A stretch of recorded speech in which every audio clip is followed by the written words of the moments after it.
when the story of EndSARS is told from the perspective of the establishment, the story will be told that, well, young people died, but that is not the entire truth. How did they die? Yeah, young people were killed. That's the right word to use down there. That would have been the great, expression and the accurate expression of what happened. I want you, Emeka, to take this example as one of the things that I do as an editor, in addition to my insistence on the aesthetics of language. So there is also the very ideological, the very serious business of fact and truth in the process of editing.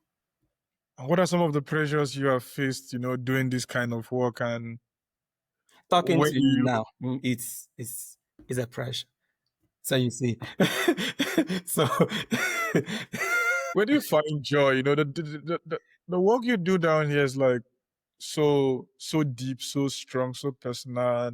It has to always go back to Nigeria. And Nigeria is a whole lot for a whole lot of persons, but for the conscious mind, for the mind who tries to harbor activism in the real sense of the word, not the sense we've been told to reduce the particular term of an activist and all that. In the sense Nina Simone will talk about, the artist, looking at his environment and wanting to tell that story. In the midst of all of this, where do you find your sense of joy and your sense of hope and optimism for the future? I don't know how to dance, but I sometimes put music and then I dance, especially when no one is watching. Do you laugh at yourself? I do.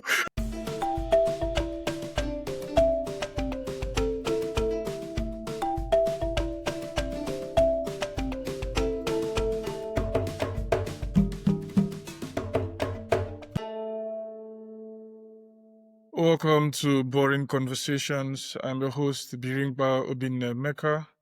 Today I'm joined by Darlington Chibueze. He's a distinguished Nigerian writer, editor, and literary curator.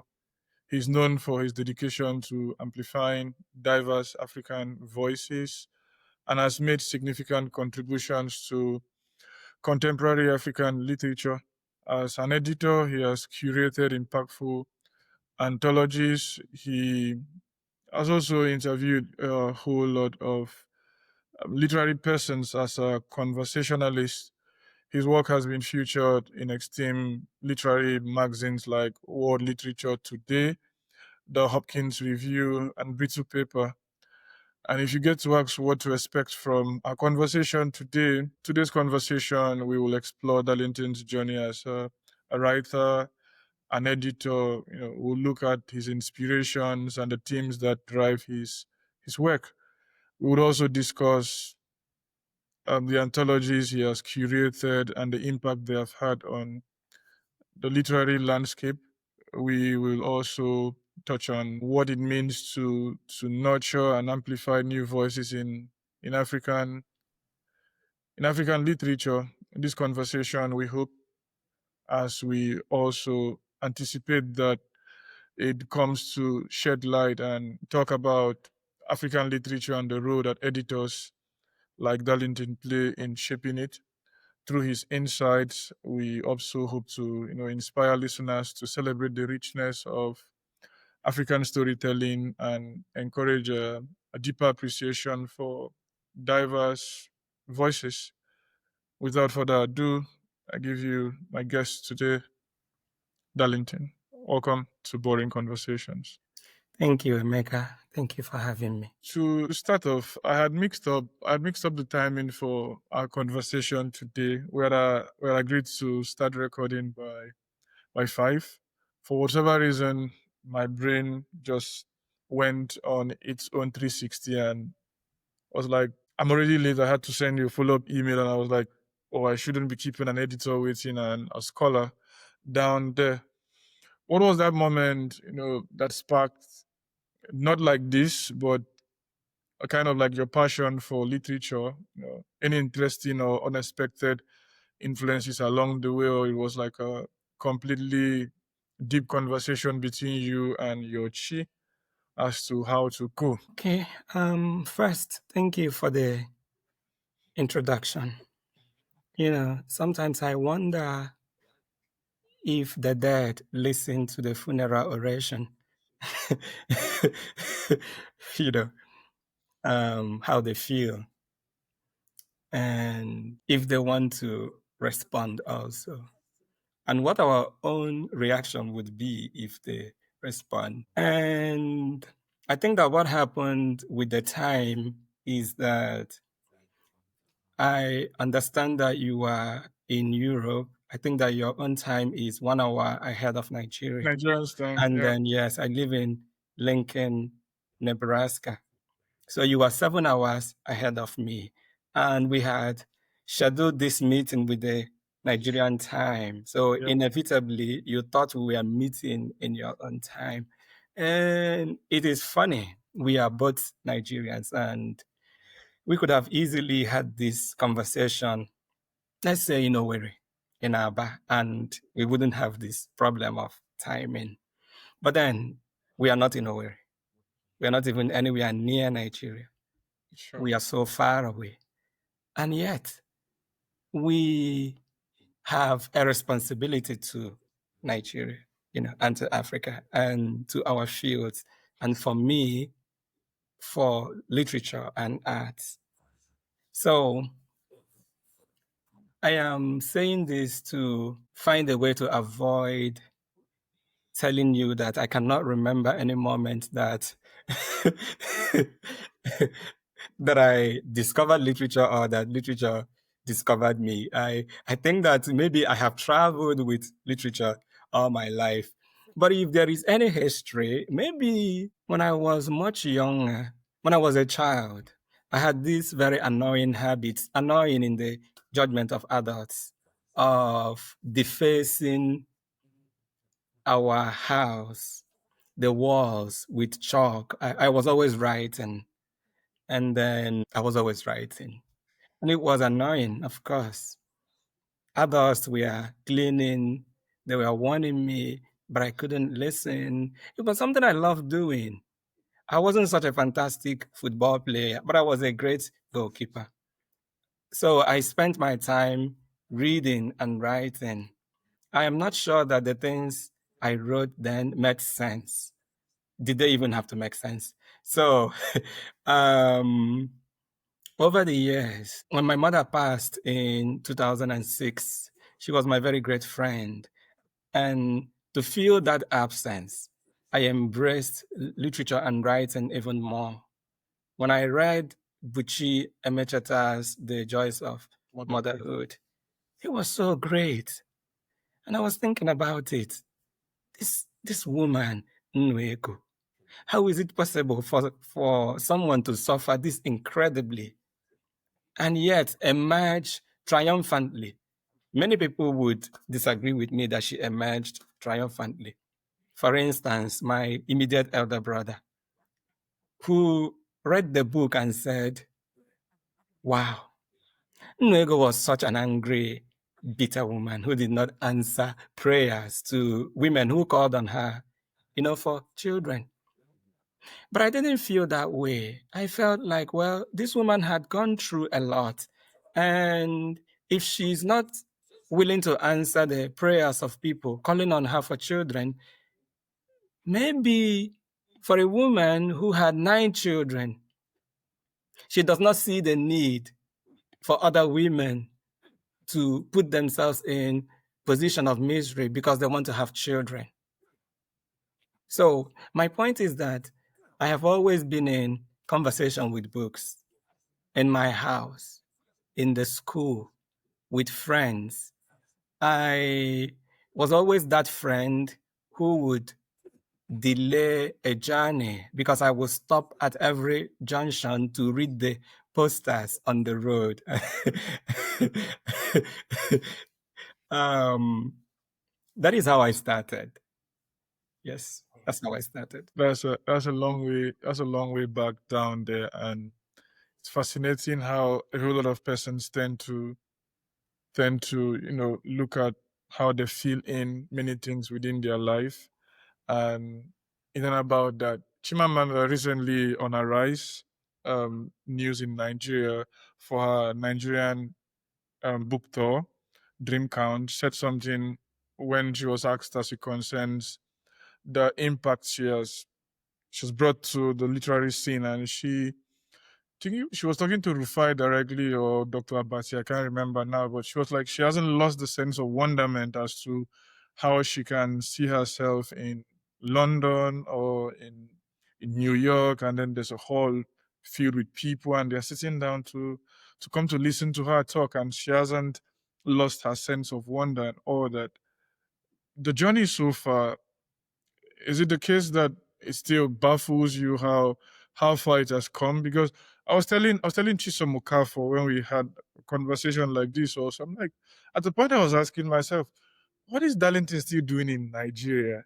Like on a very, very positive side, because for all I know, he shouldn't be in Nigeria, and he was for how many years before you left? You were still there, and now you are across there, and in and about that the journey, is it what the responsibility we are taking, or we should look to for something better to do with our time and our life? I don't think I understand this question. Yeah, but I would like to say, why wouldn't Darlington be in Nigeria? Why shouldn't I be in Nigeria? True. you know, um, I was having a conversation with one of my teachers a few weeks ago when something beautiful happened. And then I was sharing the information with him. And he said, well, I hope they remember that you did that work when you were in Nigeria. So, so, uh, so the idea that our finest work might be done abroad is complicated because I did some of the works that I found really interesting and really urgent and really important. I did them in Nigeria or thought about them in Nigeria. And even now that I am in the US, much of what I do, if not everything I do, derives from my Nigerian experience. And, one has to stand at a place to look at another place. So I think that Nigeria is that place that I stand to look at other places. In my capacity as a writer who has the honor of serving on editorial boards of truly international magazines, what this means is that you work with very eminent writers from around the world. And I have read quite a number of writers. I have worked with them throughout the process of having their works published. One thing remains permanent. It does not matter where these writers are from, there is always this significance that is attached to their home country. The case with Nigeria is, I think that what you are trying to say is that it is so difficult to love Nigeria wholeheartedly. And then for a young person who ought to thrive and who wants to thrive, there is this expectation that you have to thrive outside Nigeria. That could be true, yeah, but even if I thrive outside Nigeria, I haven't been able to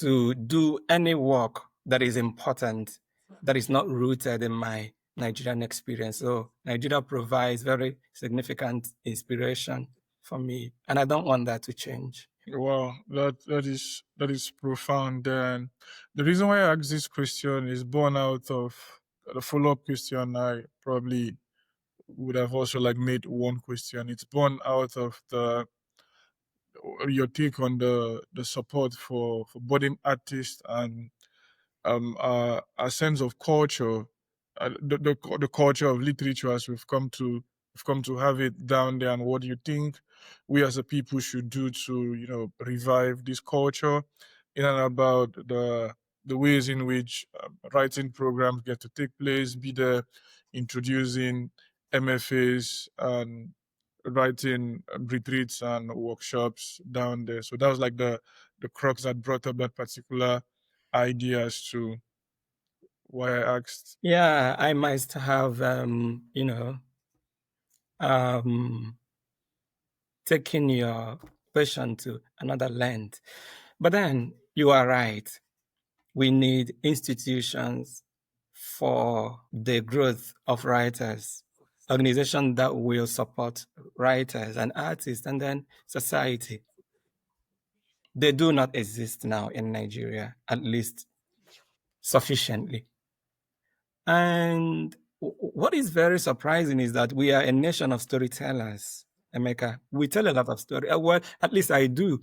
And, in Nigeria, everything is a story, which is a huge difference. For instance, with my experience here in the US, people are often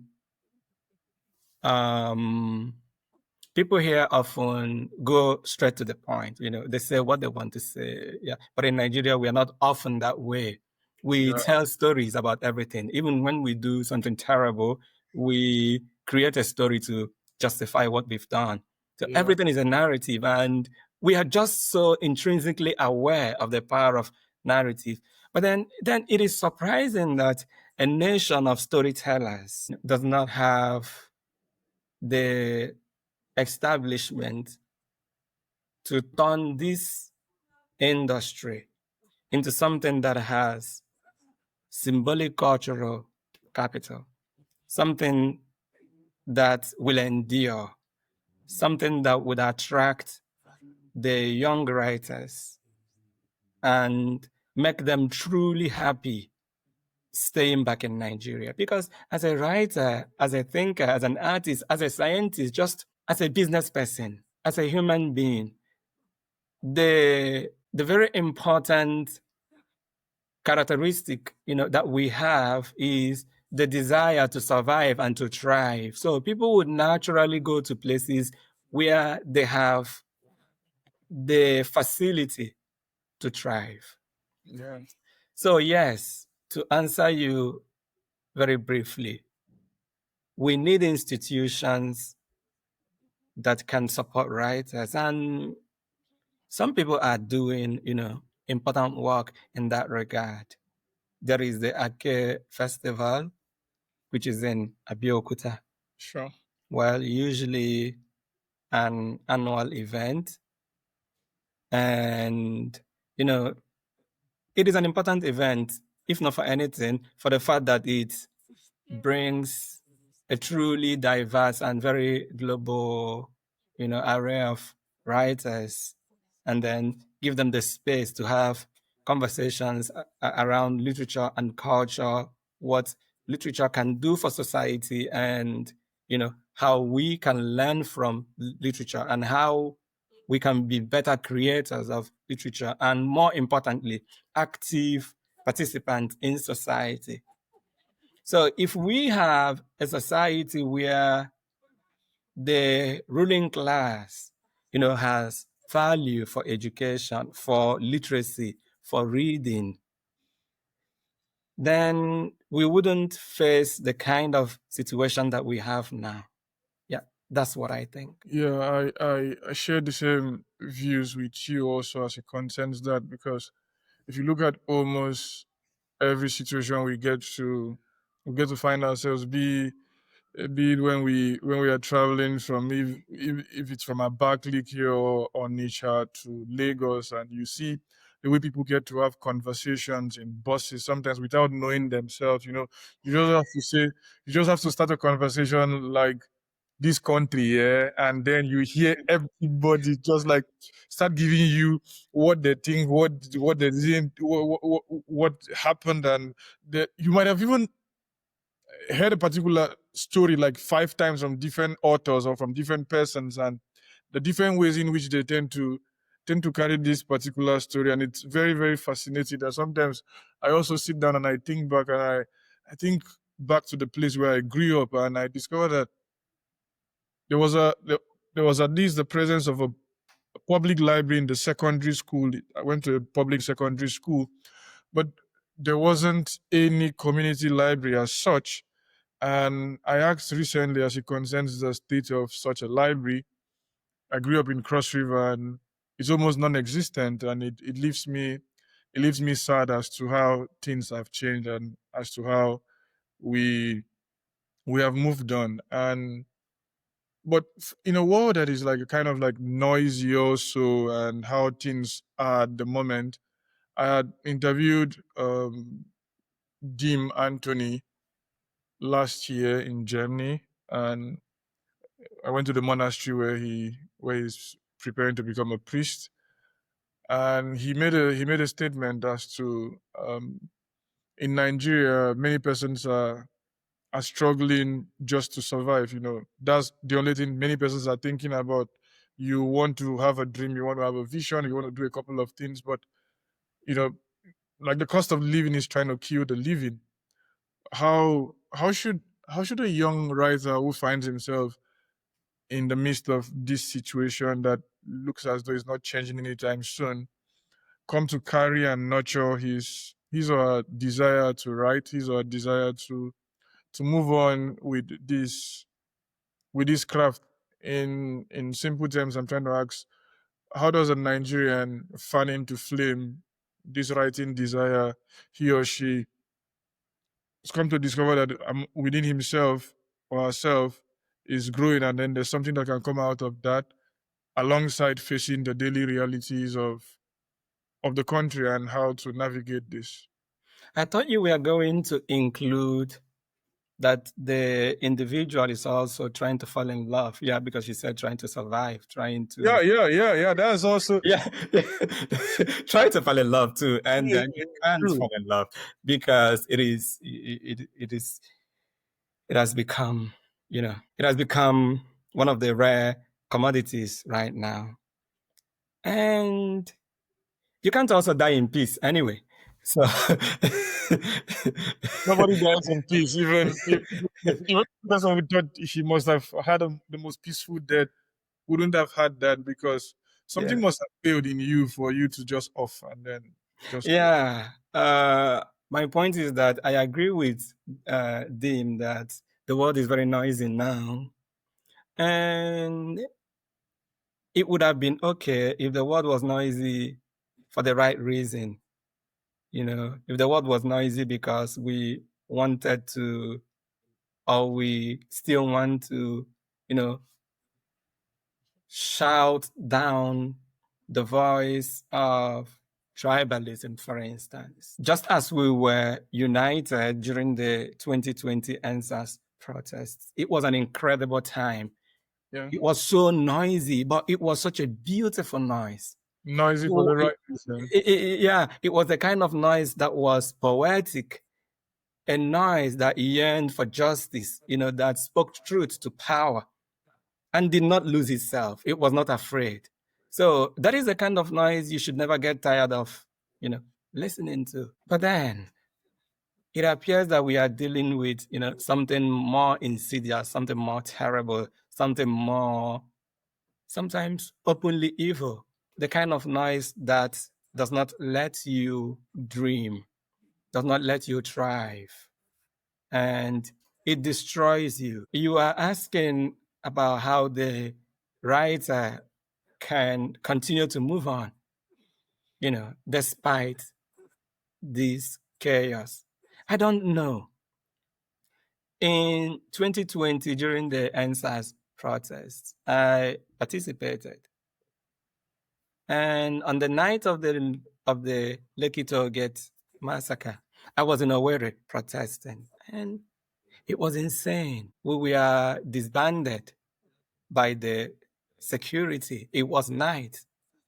But then there were men and women, even children. We all stood for something that we believed in, that our lives mattered, and that we needed to be alive. And even if we were supposed to die, we should be, let alone to die in peace. We shouldn't be brutally murdered. Our lives should not count for nothing. And then, but it seems to them that what we were saying was stupid. It shouldn't be said. And then our voices were targeted, nearly silenced. So what would the writer do at this point? Well, for me, I found a way to get home at least to safety. I remember my friend saying, that night, he said, Darlington, you have to go. I said, don't you also have to go? He said, well, you are a writer. If you die, who will tell the story? Well, that was a very silly thing to say, but, it demonstrates both the significance and the urgency of that story to be told.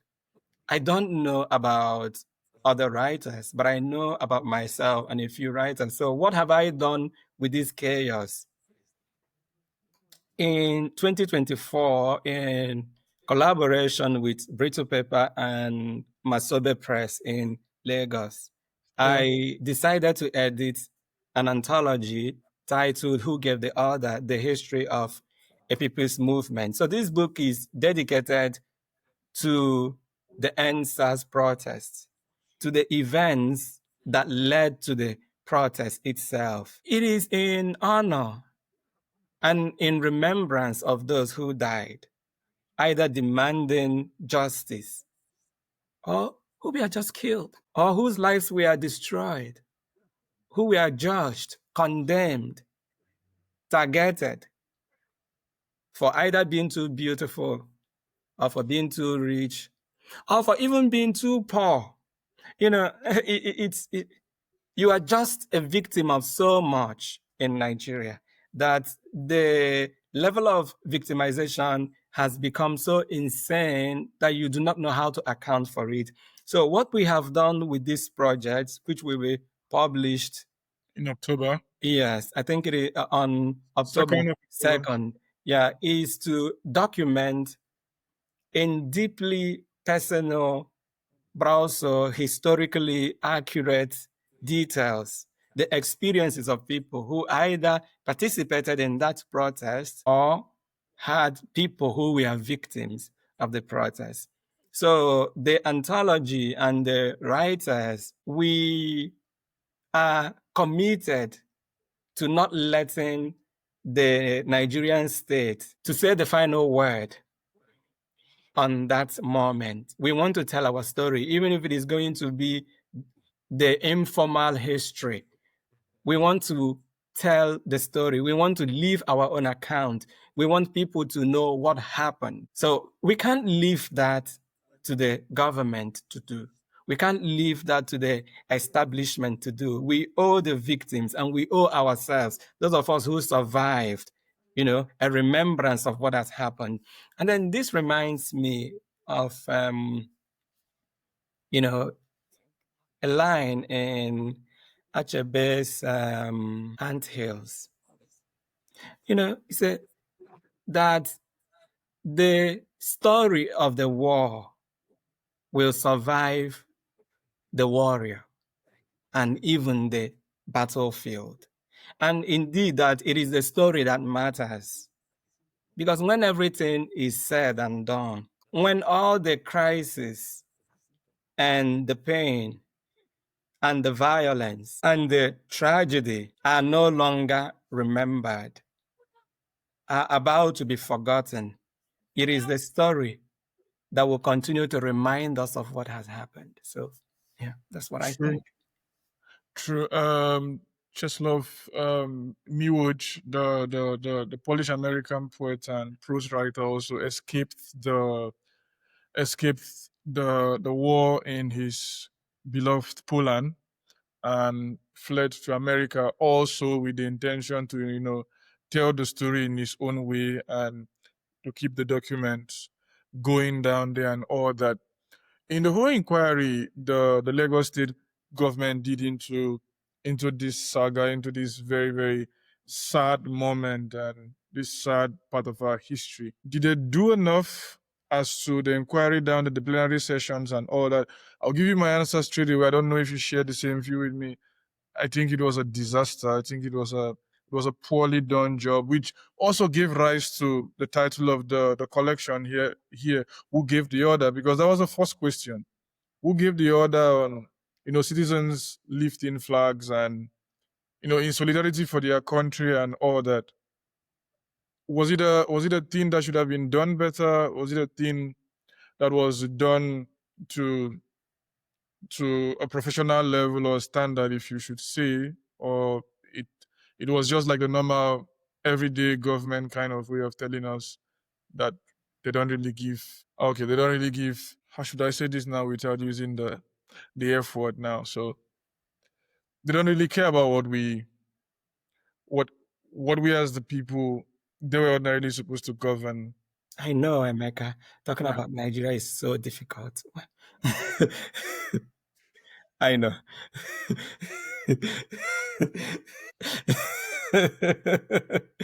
You know, I know. The first part of the documentary on Conrad I did was in and about the same time somebody was killed in Poland. One person, one lady was killed. And I told my colleagues and those I've come to meet that the outrage I got here for the fact that it's important. I'm a human being. I know every life matters. But one person was killed. It was a national conversation. It was a national debate. She was killed by somebody who had gone loose and all that. It wasn't to a large extent. I'm not in any way advocating or supporting or giving credence to what happened. But from the reports we got so far, this person was off target. But it was given so much time. The university this place happened had to be like they declared mourning, and a whole lot of other buildings took a different toll, and you come to see a different sense to life.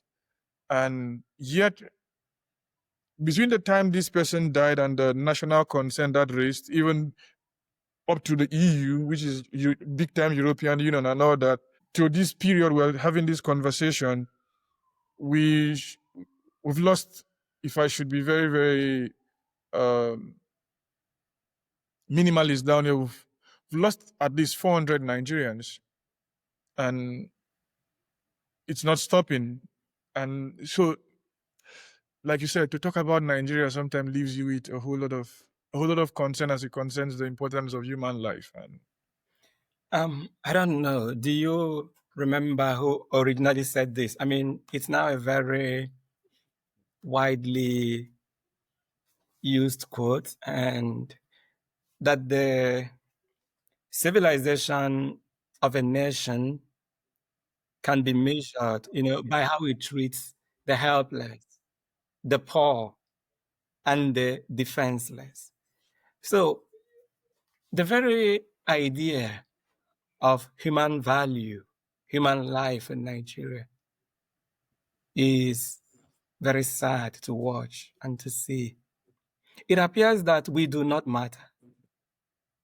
But there's also something that the establishment often forgets.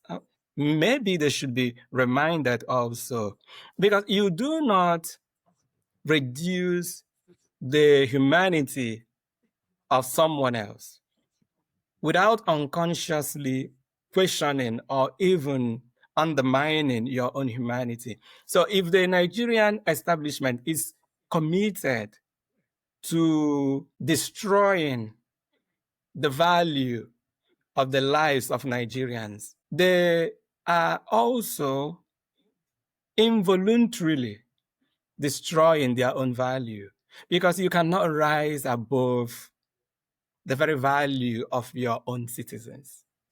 True.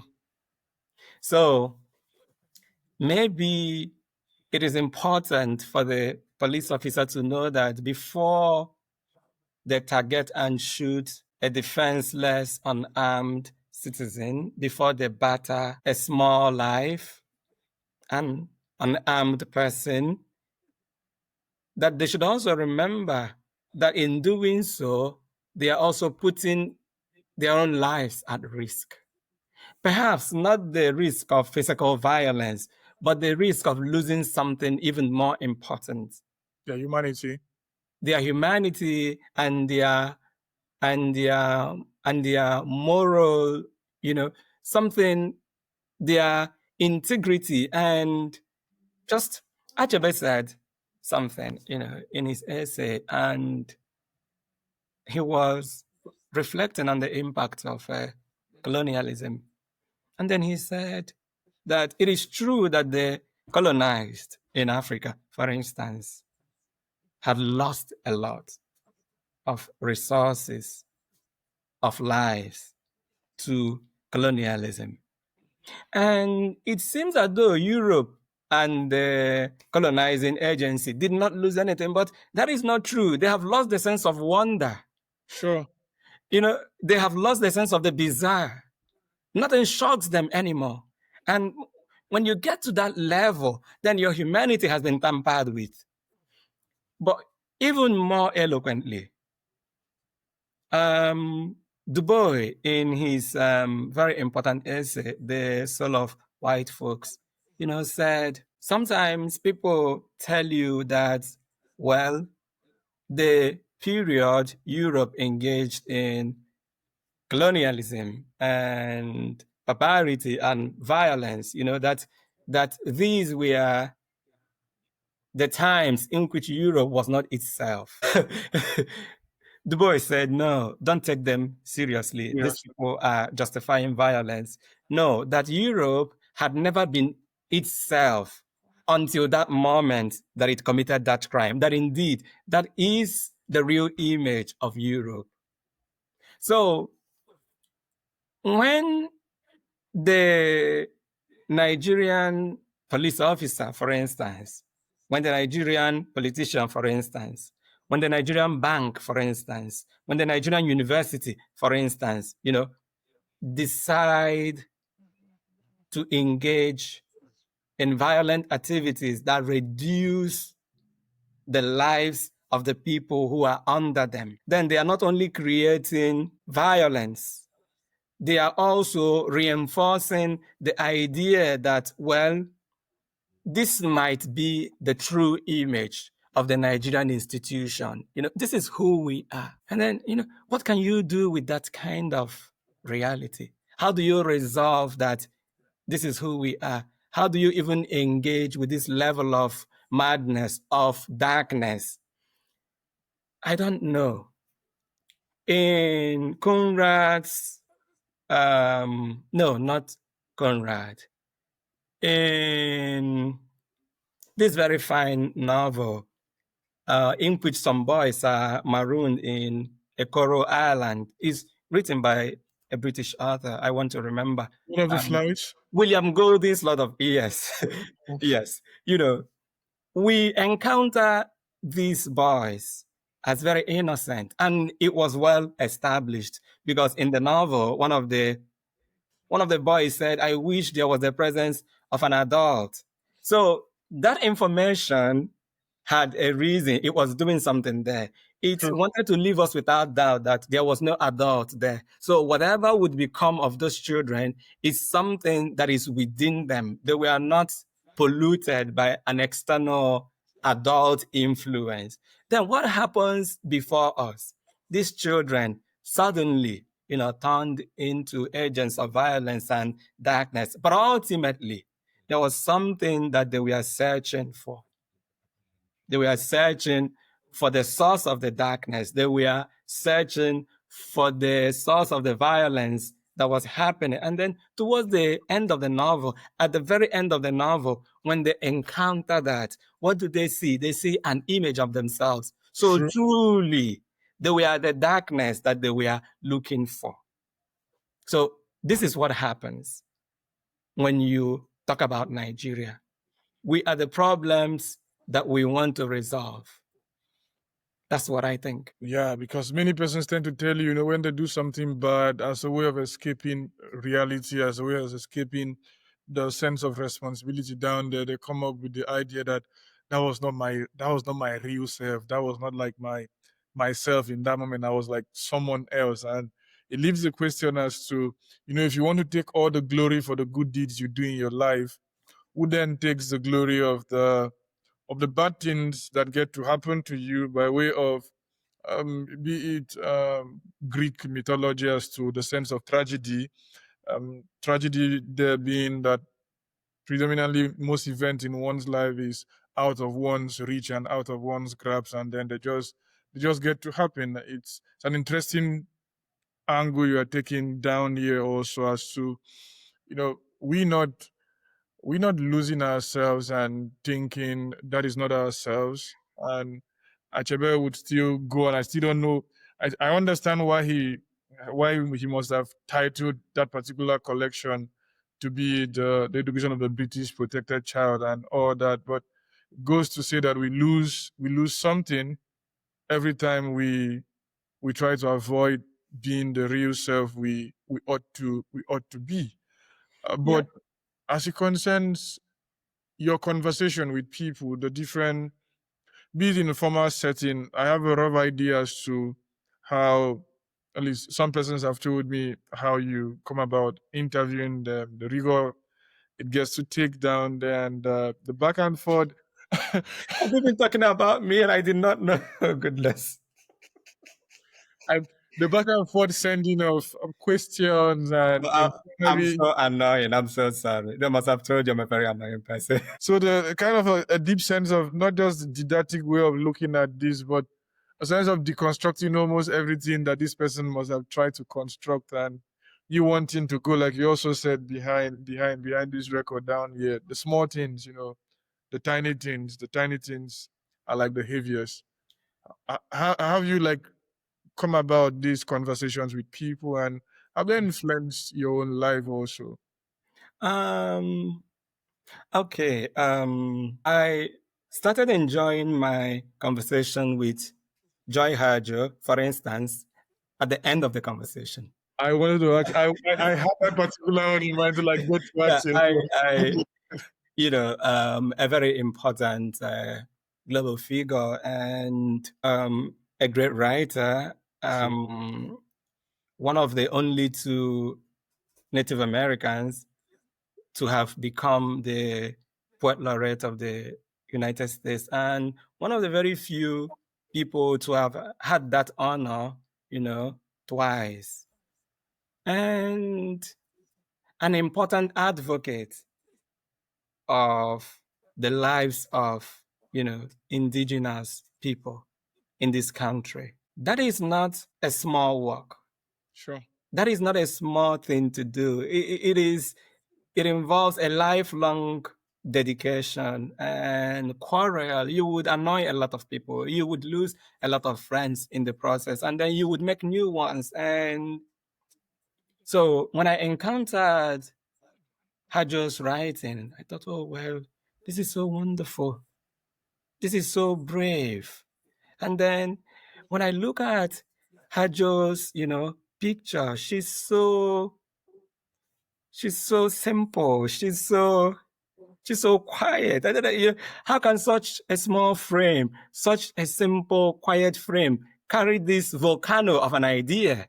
So I wanted to know. I wanted to talk, and I wanted to listen to her and to also share my own ideas. So when I engage in conversations with writers, whether they are from Africa, whether they are from the United States, whether they are from Australia, just wherever they are from, I do the work of human civilization. I contribute. I would like to think that I, contribute to consolidating our modernity, that there is something that we have as human beings, and it is the gift of freedom to express ourselves, and it is the gift of wonder, of surprise, to find new things and to implement new ideas. It is also the gift of historical accuracy to create our history and to offer, ideas that would confront the stories about us that have been constructed by other people with the single purpose of undermining us or our history or simply erasing us. So, for instance, When I engage young Nigerian writers or young writers in Africa, especially people who are intellectually sound, people who work within the margin, people whose ideas and themes, are not very generally accepted, whose ideas are still provocative and, well, innovative. I am interested in making sure that these ideas come to the mainstream because we need to talk about them more. If there is a way of saying this thing that is very simple, it is that there are things that do not exist in the world, but they should exist. So I contribute towards making sure that they exist. Not only that, well, if I were a super person, I would say that I also would like to make sure that they endure. And these conversations are just part of the process of making sure that we speak truth to power. Yeah, that's just what they are. They are not so big. JF Kennedy said something along the lines of what you said in one of the sentences down here. He said, many persons look at the world and they think about things that are not in existence and they sigh. And then when he thinks about them, he says, he gets to ask himself, why not? Why aren't they in existence? Why can't we bring them forth? And though his life was cut short down there, we still see how his legacy lived on in the life of his brother, who gave that very famous speech in South Africa at the heat of apartheid when he was almost denied entry into the country. That's Senator Bobby Kennedy, where he talked about the tiny ripple of hope, and as to many persons being scared that their voice will not count and their sense will not go far. Like Ngua Tiongo and Chinua Achebe, like you and Chukwemeka Ibe. Chukwuebuka. Chukwe, I will It's like okay. It's okay. Yeah, yeah. in these conversations down here, this particular work was completed. If I can't remember the complete story now, but I think a large chunk of it was done during the COVID, Yeah. the COVID era. When you chanced upon that work, what was running through your mind as you Well, I didn't chance upon the work. I mean, in the sense of chancing just upon it. Chukwuebuka, is my friend. sure? So I knew about the work. I knew he was writing it, although I did not know exactly what he was writing. Yeah. But I knew he was doing something important, and I knew the ideas because he had shared with me. Yeah. But then, well, going back to your description, chancing, when I chanced upon it much later, but it was published, I thought, well, this is a novel we have been waiting for, in the manner. Yeah. This is a novel that tells the story of people, whose lives are on the margin of love, True. of queer love and queer liberation. But then it is not just about the theme of the story. It is also about the manner of rendering, about the very deep, way in which language becomes movement and craft becomes just beauty, something that transforms itself and also transforms people who witness it, who read it. I don't know how to describe beauty, and I think no one has ever succeeded in describing beauty. Well, that was how I felt in reading the story. The language was just so evocative, and it is something that stays with you long after the reading experience. Sure. Then I had to tell him, well, Ebuka, we might want to talk about your novel because you've written something so excellent that it keeps me awake thinking about it, thinking about the sentences, thinking about the characters, about the fact that they are small lives, very small people, very little people, very random people, yet very powerful people. in their own ways, in the way that they love, in the way that they confess hope, even in a time of difficulty, in the way that they also cry, in the way that they also accept defeat, and in the way that they continue to dream. It is just so marvelous. And I think other people should encounter this. Yeah. And it was published, and it's a success. It is still a success, having been translated into a number of languages and is available in a number of libraries. And yeah, it is a success.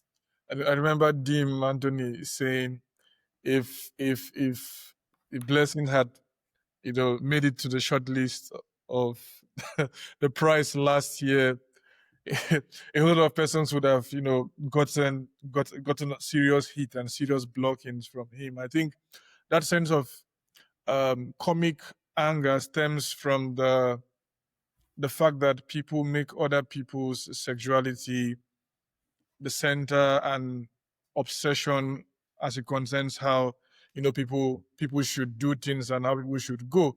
Ugochukwu Anadi sensibly puts it down here as to the sense that people misinterpret the sense of queer love as to the simplest basic mechanism of having a sexual activity, and that is all they get to understand as to. Well, I mean, at the risk of, even if people understand it that way, I mean, sure, sex has never been declared a very bad thing. So people should be,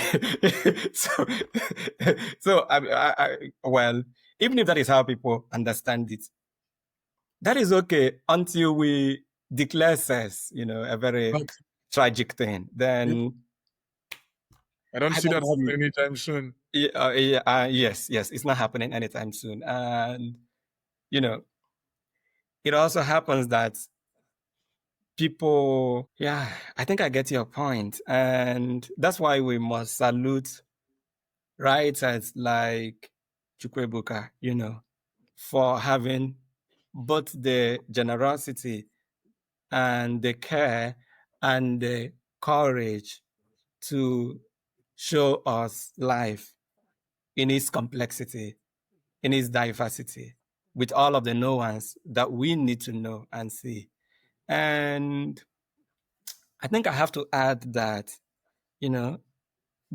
one thing that I think I like about the project Unbound, the anthology of poetry that I co-edited with Professor Nduka. Dr.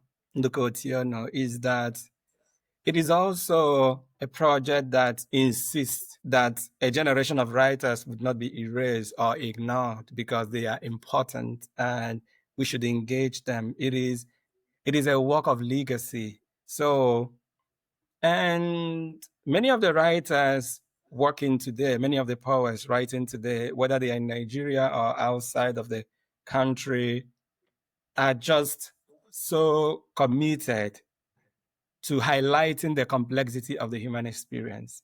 We have been used to a particular side of our story. We have been used to a very heteronormative,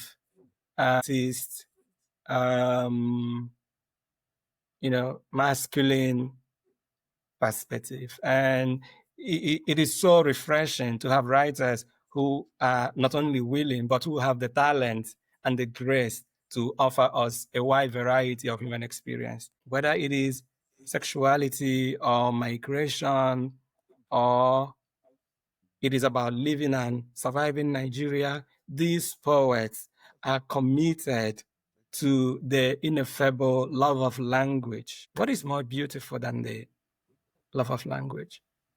True. Well, maybe except the love of self. Dostoevsky, the Russian novelist and existential philosopher, if many persons consider him a philosopher, to a large extent, once said beauty will save the world, and I agree. We've not been able to define that. Imagining the kind of life he led and how he died and what Russia was and his time in Serbia and the prison down there and all that. He wrote Poor Folks and a couple of other crazy works down there that really showed us, that really comes to show us who we are. As an editor who listens, you are not just an editor, you equally get to like listen and have conversations with people. What does it mean to be such an editor and try to listen deeply, and equally, how do you recognize and nurture what's trying to be said? How much of your influence comes in, and how do you go about this in subtle ways? You go on this person on the walk if you guys are together, or you try as much as possible to give them the freedom to explore and express themselves, trying to even say things they don't even know they have to say. Nothing is more basic than freedom. So yes, I acknowledge the freedom of the writer to write, and to think. But I also have editorial expectations. I mean, as it regards language and expression. So, but my own responsibility or my contribution is to first understand the writer. But then if I don't understand the writer, I try one more time. If I don't, then probably I'm not the right editor for the work, So, but when I am convinced that I am the right editor for the work, then I simply sit with the writer and have back and forth, almost very annoying conversations that ultimately yield something productive. Yeah. The writer might want to say that he died. And then I might want to say, no, he did not die. He was killed. He was shot. Say it the way it is. Yeah. And this matters. No matter how you look at it. If we go back again to the Nigerian question, we are always returning to that question. When the story of EndSARS is told from the perspective of the establishment, the story will be told that, well, young people died, but that is not the entire truth. How did they die? Yeah, young people were killed. That's the right word to use down That there. would have been the great, expression and the accurate expression of what happened. I want you, Emeka, to take this example as one of the things that I do as an editor, in addition to my insistence on the aesthetics of language. So there is also the very ideological, the very serious business of fact and truth in the process of editing. What are some of the pressures you have faced, doing this kind of work, and Talking when to you you now, it's a pressure. So you see, so yeah, those are one of. where do you find joy? The work you do down here is like so deep, so strong, so personal. And it has to always go back to Nigeria. And Nigeria is a whole lot for a whole lot of persons, but for the conscious mind, for the mind who tries to harbor activism in the real sense of the word, not the sense we've been told to reduce the particular term of an activist and all that. In the sense Nina Simone will talk about, the artist, looking at his environment and wanting to tell that story. In the midst of all of this, where do you find your sense of joy and your sense of hope and optimism for the future? In chatting with my friends and gossiping with my family. Um, yeah, that's where my hope and optimism, whatever that is, So after the day's work, I return to my friends and then we chat. And then I go to my family and then we gossip. I have siblings who have the skill of bringing information from everywhere to me, even the ones I'm not interested in. So that kind of distraction is so helpful because they will tell you everything that has happened in the world. And it feels so great to sometimes be pulled back to the little thing, to the small thing, to be reminded of the here and the now. Even when you seem so fixated with the future, sometimes the work that we do thinks of itself as something that is futuristic or that has a long-term impact. So it feels so rejuvenating to be in the here, to be in the now, to do small things, to dance. I don't know how to dance, but I sometimes put music and then I dance, especially when no one is watching. Do you laugh at yourself? I do. That's why I dance to myself in the room and Oh God. I laugh. I'm like, guy, man, you're a terrible dancer. Like, Yeah, when I become so wealthy, I might pay people to be dancing for me. I mean, so for someone like me who gets to have like cameras for my documentaries and all that, I record myself also. And sometimes when I watch, I stumble on them on my drive by mistake, sometimes intentionally, or something like, what were you doing there? Whether it's Fino or one of these high lives and all those type of stuff, and it goes on and it goes on and it goes on. but you have such a wonderful voice, and you know, yeah, that's what I think. Thank you for that, and thank you for even about the conversations we've had so far. When you edit these anthologies you get to do, are there certain tensions you feel, between the personal and the political, between a sense of, you said it already, there should be the aesthetics down there, which I strongly believe also.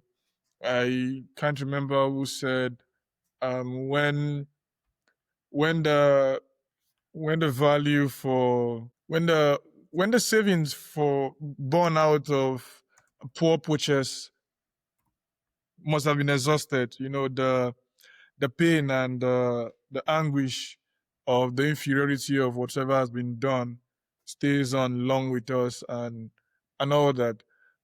This tension, this need for excellence in telling our story, and the desire to move on and to do the next thing. Sometimes we have a lot of things we want to do, and how do you navigate those tensions without compromising your vision? Well, maybe talking about tension wouldn't be such a great way to end the conversation, or maybe it is. So, navigating tension, I try to charge my phone and make sure that I am online. There are just so many funny things you would find online to Yeah. laugh. And sometimes while you are laughing, you might just discover that this writer is actually telling the truth. You read a story and it is just full of blood, so full of violence, and you wonder, how did we even get to this point? Is this even true? You have always known it is true. But when you encounter that truth in a very powerfully told story, sometimes you want to think it is not true. But then when you get back online and you also encounter that truth in that very, pictorial and very recorded form, very evocative form. And then you say, well, this is true. And this truth is hurtful. But also, thanks to great writers, they present this hurtful truth in a manner that is so empathetic that we do not lose ourselves in the process of confronting this truth. We are rather redeemed by the sheer beauty of language. So I think that, to answer you, that I get away from this stress when I'm reading the right story, because there is always the reward of encountering a beautiful sentence. It leaves you in awe. It redeems you from the very shackle of violence. Yeah.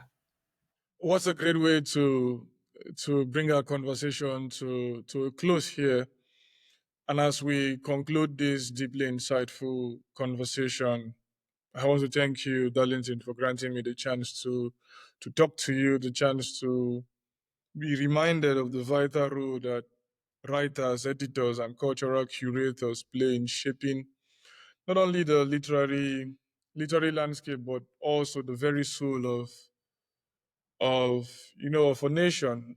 As your work down here would forever make a difference in the encounters I have come to have with African literature and the literatures of the world.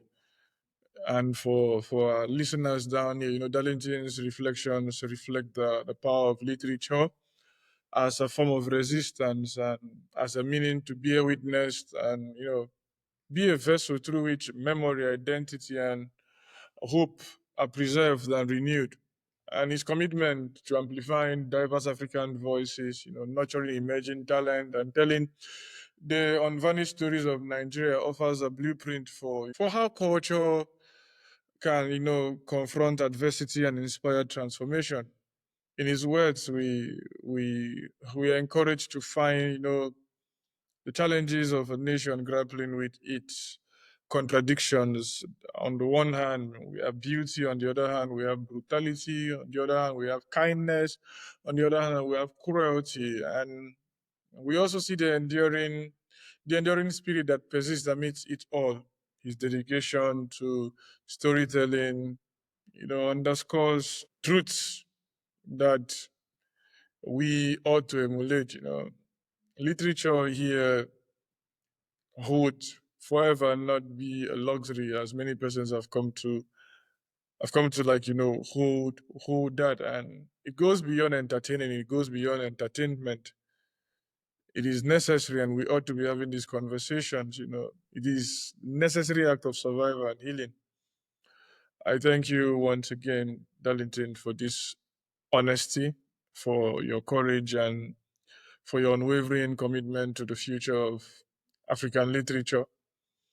As listeners and readers, we are called to not only witness these stories, but to carry them forward, to support the voices that must be heard, and to engage with the complexities that define our shared humanity. May this conversation inspire deeper understanding and renewed dedication to the power of words as tools for justice, memory, and hope. Thank you for joining us. If you listen to this particular point, please do like, do drop a comment, do share, and let the conversations continue. I am Biringkpa, and this is Boring Conversations.